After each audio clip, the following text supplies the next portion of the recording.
Hello and welcome to Electronics Teardown. Today we will continue learning the digital signals. So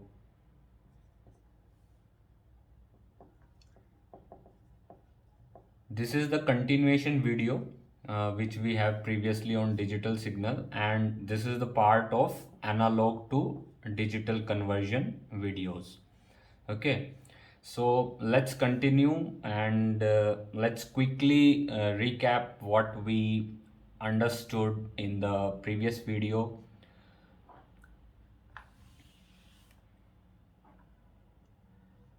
So in previous video, we were discussing about uh, a bit. Okay.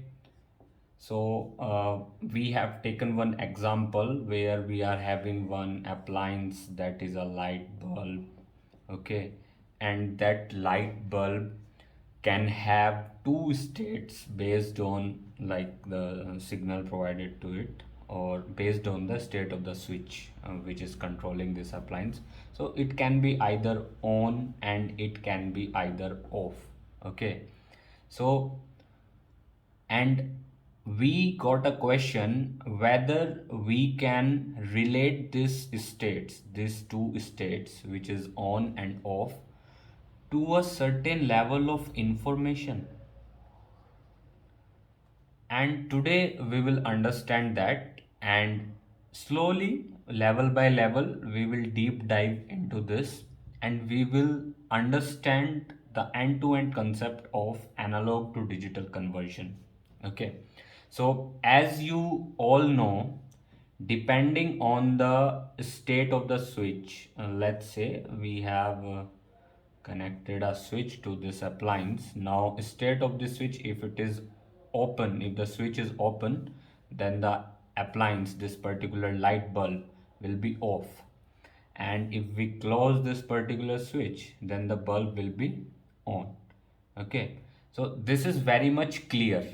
Now what used to happen in our digital systems, we used to represent this state of on by symbol 1, and we used to represent this state of off by symbol 0, which is called as binary also. Now you may be slowly unfolding different concepts and unfolding and understanding different things, like why it is called binary, because it has two states only. One is 0, another one is 1. And why we represent this state of off with 0 and state of on with 1, we'll understand those things also. Well, this will be even more in detail on the electronics front. So let's come back to the point. So as we were understanding about the digital signals, and we plotted a graph, and we understood that digital signal can take only discrete level, either level 0 or level 1. We took one example of lift also in the previous video. If you have not checked out or watched that video, please see it before moving further. That will be helpful. Now, so as we all know that digital signal can take only discrete levels. So now let's say I have only two discrete levels. So how my digital signal will look like? This is level 0. Let's say this is level 1. So digital signal will be something like this. Okay, so either it is having state 0 or it is having state 1, state 0 or state 1. Relate this again, like relate this with this particular example only to get better understanding. How much state this bulb can have? It can be either on or it can be either off, right? Nothing apart from that. So the same way, if this bulb has two state in our digital systems, we generally has two states. Okay, state 0 and state 1. Now let's understand how we can relate a information, a data, with these two states.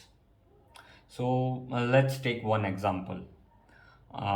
Let's take example of two friends. Okay, So here is friend 1 and friend 2. Well, my art is not so good, but let's say friend 1 and friend 2, and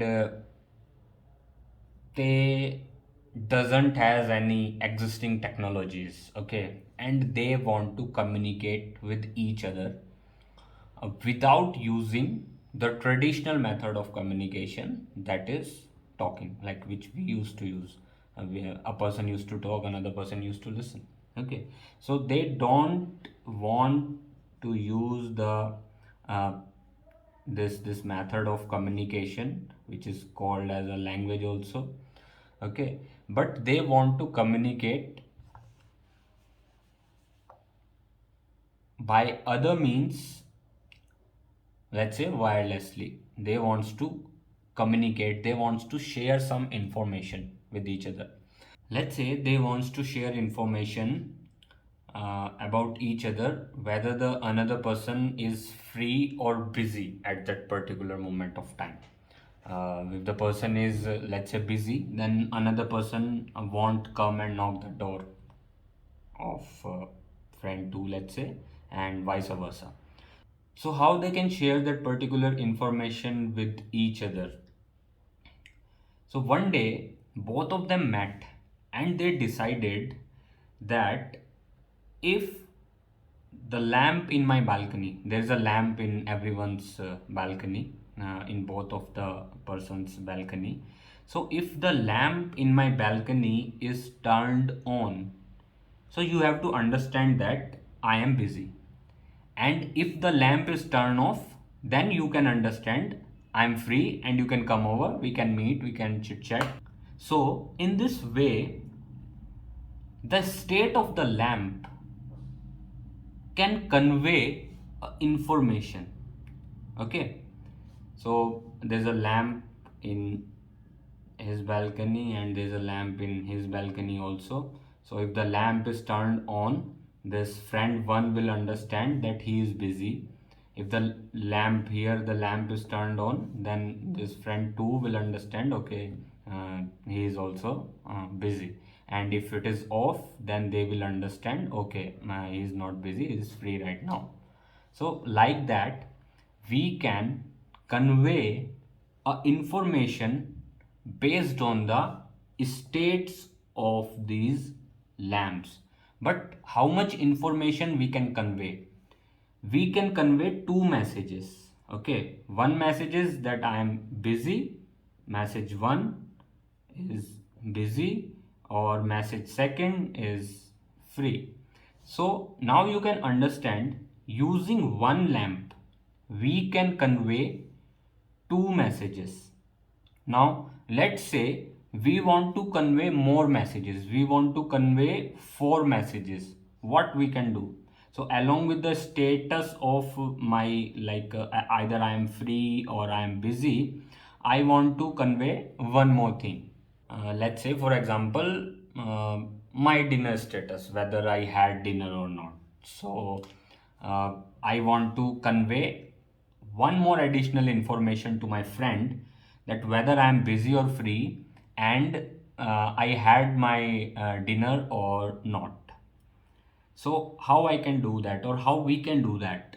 So same way, both the friends met once more and they decided, okay, let's do one thing. Let's put one more lamp on another corner of the same balcony, which will also be visible for you. And if that second lamp is turned on, means I had my dinner. And if that particular lamp is turned off, means I didn't had my dinner. So that if you are coming over to my home, then you can bring dinner for me. Right? So what we decided, let's draw it one more time, or you can assume like friend 1 and friend 2, and there is lamp 1 and lamp 2. Same way, lamp 1 and lamp 2. Now this lamp represents the busy or free status, this lamp represents dinner status. So if this lamp is on, means had the dinner. If this lamp is off means didn't had the dinner. Okay, so now how many messages we are able to convey here? Now as you can see, the states can be off or on, right, for this lamp 1 and lamp 2. So say lamp 1, lamp 2. Lamp 1 is off, lamp 2 is also off.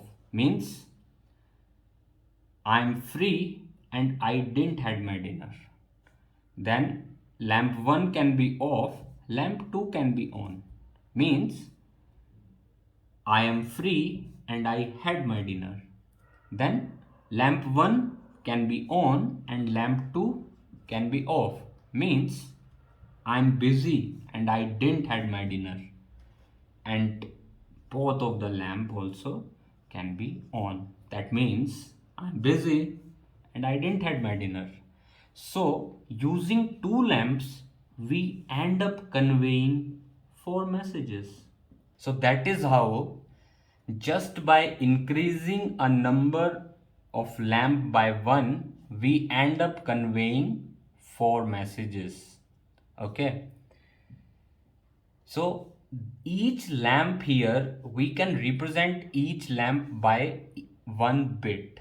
Okay.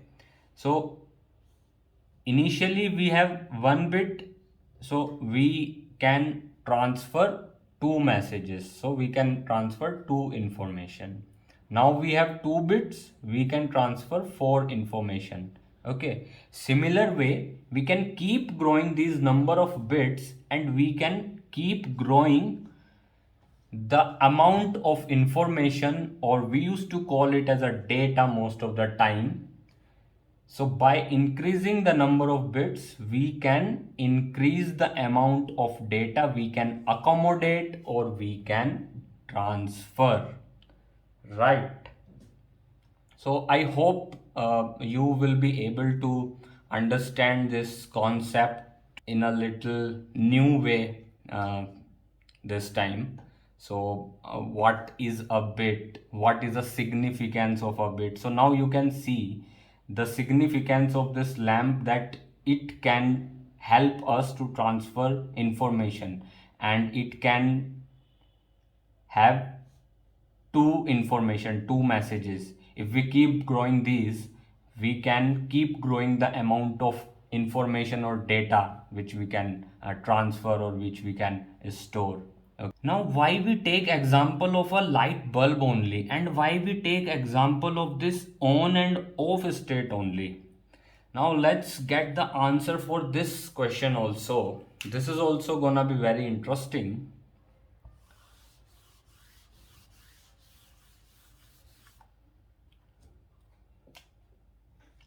Now, why we take example of this on and off state, and why we take example of this light bulb which can have two state? Because in our digital systems, we used to have transistors. So all of you might have heard about transistors. So transistors used to have three states. See, I'm not gonna go in very deep explaining the transistor because it is an entire topic itself by itself. So we will just understand the basic things about it. If you really want to know in deep about transistors, you can put your comments in the video and I'll make a separate video. So transistors generally used to have three states. What are those? One is cutoff state, another one is active state, and the third one is saturation or saturated. Okay, now what does this signifies and what does this means? Cutoff state means transistor is in off state right now. It cannot allow any charge to pass through it. Like it is kind of off state. you can relate it with the off state of this bulb. Okay. Active state is the state in which it used to amplify the signal. So we don't use this particular state in digital system of transistors. Okay, we don't use this states of transistor in digital system. It is very helpful, it is very useful, but not in digital systems. In radio systems, and wherever we want to amplify the signals, there we used to use this state of the transistors. Then the third is the saturated state, means it is passing the maximum charge or the current through it which it can withstand with. So this is on state, this is called as on state, and you can relate this on state with the on state of this bulb. Okay, so that is why we use the example of the bulb to make us understand in a easy way. Now the question might have arisen in your mind, why we use transistors and why we use this on and off state in digital systems. Okay, so let's take one more example. You may be getting annoyed, like so many examples, but examples help us to understand the things in an easy way. Okay, so bear with me. Let's take one more example. Uh, let's say you are having a calculator. Okay, and that calculator is designed by you and it can do very specific and very less number of tasks. You don't want a very much super scientific calculator which we have nowadays. It is just a very simple calculator. It can do addition and subtraction. Okay, now how, first of all, how you can design such type of calculator who can do addition and subtraction, and how you will tell to this calculator do addition and subtraction. Now calculator is a machine, you cannot speak, hey calculator, can you please do addition, hey calculator, can you please do subtraction. It won't do, right? Now again, see, as the technology has emerged a lot, you will think there is voice recognition available and we can have such type of calculator who can understand the voice and can do the things. Okay, but as I already made it clear that we are having a very basic old age old time calculator which can just do addition and subtraction. It doesn't has any fancy functions and technology in it. Okay, so how you gonna tell to this calculator to do what, either addition or subtraction? So here you can take help of this transistors or the switches which we have already kind of discussed in our previous example. We can give one signal to this calculator and we can program it or we can design it such a way, if that signal is zero or if that signal is off, means you have to do addition, and if the signal is on, you have to do subtraction. That we can do, that we can tell to the machine. And if you will try to relate this particular thing, you will be easily able to relate to the ALUs and the control signals which we are providing to the ALUs. So ALU can do this arithmetic and logical operations. It can do addition, subtraction, binary, like bit flips and all those things. But this ALU has to get certain signals like commands so that it will understand, okay, what in operation I have to perform on this. So these signals used to come from the transistors. Okay, so that is why we take the example of this light bulb, and so that we can relate the state of a light bulb with the state of the transistor, either on and off, and how it is significant in our digital system. Now, one transistor means one bit, eight transistor means 8 bits, as simple as that. And we used to call that 8 bits as a byte. Okay, and we can keep growing it like 16 bits, 32 bits and all those. Okay, and as we keep growing these bits, we are keep growing the information which can travel within the system, or the information which we can share between the different components of the system, right? So I hope now this digital systems and the significance of the bits are pretty much clear to you guys, and why we have this zero and this only one, and why we used to call like machines used to work in binaries. Machine doesn't understand any other language, just understand the binary or the bits they used to understand. So this is the reason, because all the machine, all the digital systems are made up of transistors. The millions and billions of transistors are embedded into a single chipset, which are for sure interconnected in a specific manner, so that they will perform the action which is desired from that particular chipset.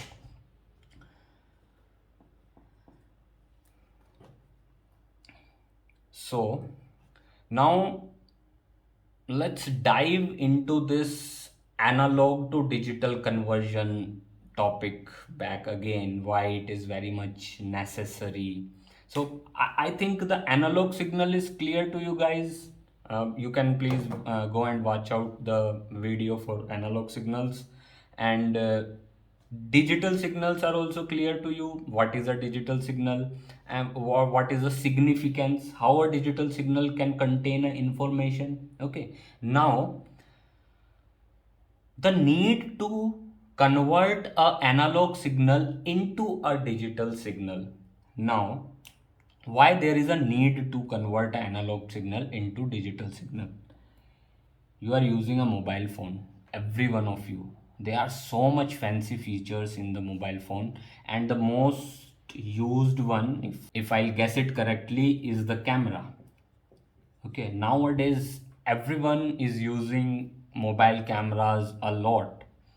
And have you seen the performance of the mobile camera increased significantly from the day it starts emerging? Okay, what are the reasons behind that? First reason is for sure that the lens and the camera quality is increasing. Okay, but along with that, along with the camera quality, there is one more factor which is improving your selfies, which is making you beautiful, is DSP, that is digital signal processing. The camera is capturing the data which is corresponding to the light and color, and on that particular captured data we are applying certain processes so that we can enhance certain pixels, and we can like make certain pixels dark, so that the features will be very much clear and crisp, all those. Okay, so that is possible because of DSP, that is digital signal processing. Now the camera signal is not a digital signal. Camera signal is an analog signal only. It is very much similar to a light sensor, which is sensing how much light. Uh, let's draw a grid of the camera. Let's say this is a camera, and every pixel is a light sensor here, and they are getting the brightness and the color and everything from the object on which the light is falling, the natural light, and they are getting, means collecting that light, and based on the intensity, based on the color, they are generating a signal. They are generating an analog signal, some analog signal they are generating. Now that signal is an analog signal, but we are doing digital signal processing. So somewhere, somehow, we are converting that analog signal into digital signal. Now what is analog signal? A random signal which can take any value based on the physical quantity between the defined range. Okay, so this is the analog signal. And what is a digital signal? This is a digital signal which can have only two discrete levels, either 0 or 1. So now here the requirement is we want to convert this analog signal into digital signal. And why the requirement is? Because we want to do certain processing on this signal. Okay, so that we can enhance your beauty. Now, this is about the need of analog to digital conversion. You may have question like, why can't we process analog signal itself? We can do that also, but that will require a very different hardware. Okay, so generally speaking, what is this signal processing? We used to apply certain formulas, certain techniques on the signal. Let's say we are applying certain transformations. Okay, so we can do that, and we can do that on analog signals also, but we will be requiring a special hardware for that particular thing, for that particular signal, if we want to process the analog signal only. What is the benefit we are getting if we are processing the digital signal? We can utilize the same hardware for different signals. It's just we need to write the specific software and code for that. So what are those processing? Those processing are generally the transformations which we used to apply. For example, some Fourier transformation, Laplace transformation, Z transformations we used to apply. Okay, now those transformation can be obtained using a CPU, a central processing unit, which can do computing for us. So any computer is capable of doing digital signal processing provided a right software and right code is running on top of that. So the benefit is it doesn't requires multiple additional hardwares for different and specific signals. We can reuse the same hardware just by running the specific software and code on top of it.